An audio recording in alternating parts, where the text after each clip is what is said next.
আসসালামু আলাইকুম। কেমন আছেন সবাই? হয়তোবা কিছুদিনের মধ্যেই মালয়েশিয়াতে বাংলাদেশের জন্য কলিং ভিসা চালু হবে, অর্থাৎ বৈধভাবে মালয়েশিয়াতে বাংলাদেশের শ্রমিকরা কাজের জন্য আসতে পারবে। তো আসলে কাজ কেমন, কাজের পরিবেশ কেমন এবং বেতন কেমন, এই বিষয়টা আজ আপনাদের সামনে তুলে ধরব।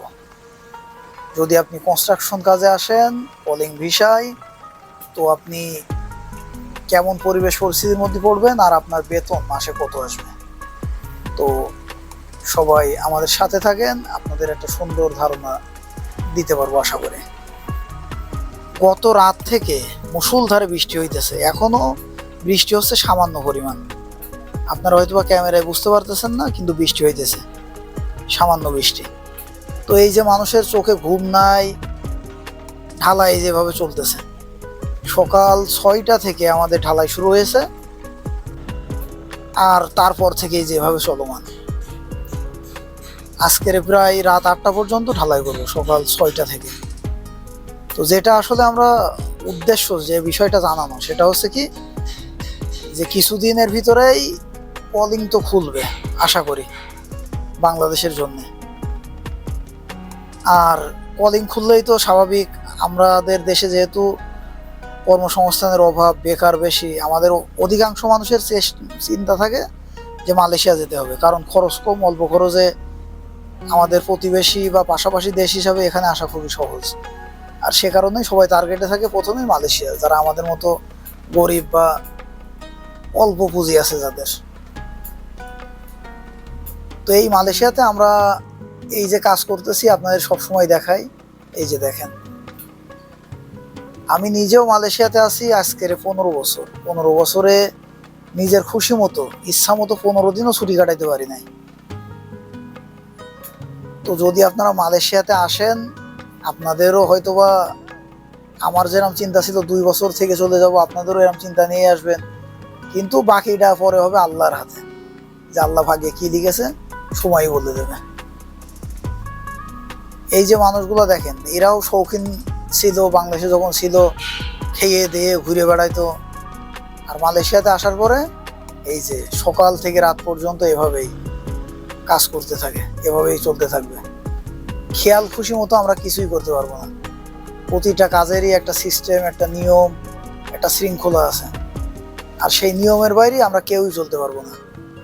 আমরা প্রত্যেকেই একটা নিয়ম শৃঙ্খলের ভিতরে চলি। আর এই যে আমাদের কাজ দেখেন, কিছুদিন আগে যে মানববন্ধন করছিল যে আমাদের এক দফা এক দাবি, মালয়েশিয়া যেতে চাই, ঠিক আছে, এছাড়া তো আর উপায় নাই, কারণ দেশে কর্মসংস্থানের অভাব, আর মারামারি, হানাহানি, মামলা, এগুলো তো লেগে আছে। সুতরাং সবাই চিন্তা করে দেশ ছেড়ে চলে গেলে এসব ঝামেলাগুলো থেকে মুক্ত হয়ে যাবো। যেরকম মামলা হয়েছে, কদিন পরে দেশ ছেড়ে চলে যাবা না।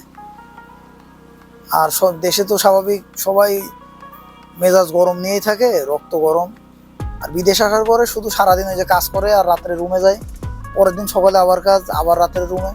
সুতরাং খাওয়া, কাজ, ঘুম, এই তিনটা নিয়েই আমাদের থাকা পড়ে। সেই কারণে মারামারি, হানাহানি এগুলার আর সময় থাকে না, বা এগুলা জীবন থেকে হারিয়ে যায়। এদিক দিয়ে আমাদের জন্য মালয়েশিয়ায় ভালো, বা পরিশ্রম করাটাই ভালো, কারণ আমাদের যে সামাজিক সিস্টেম, সেটাতে আসলে ভালো থাকতে গেলে দেশে থাকা খুবই কষ্টকর। তো এই যে আমাদের টিমে আমার যে সহকর্মী, আমাদের বন্ধুরা যারা কাজ করতেছে, প্রত্যেকেই 6টা বাজে এসেছে, আর 8টা পর্যন্ত ঢালাই করবে। তো 6টা থেকে 8টা পর্যন্ত ঢালাই করলে স্বাভাবিক 20 ঘন্টা সম্ভবত সাইন আসবে, 20 ঘন্টা। তো বেতনের বিষয়টা আপনাদের জানাইতেছি আর কি। 20 ঘন্টা যদি সাইন আসে, তার মানে 140 আর 35, 175 রিঙ্গিত আজকের বেতন আসবে। আজকের বেতন 175 রিঙ্গিত, মানে কত?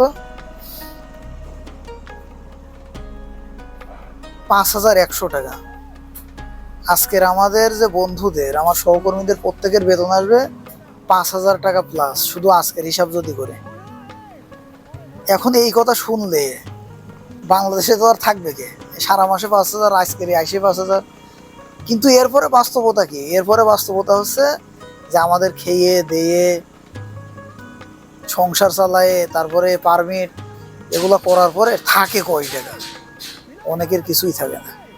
এই যে বিদেশ থেকে যারা দেশে যায় আপনারা তো জানেন, সবাই আপনাদের সামনে দেখেন, হয়তোবা 2 মাস 3 মাস ভালোভাবে থাকে, তারপরে কি হয়?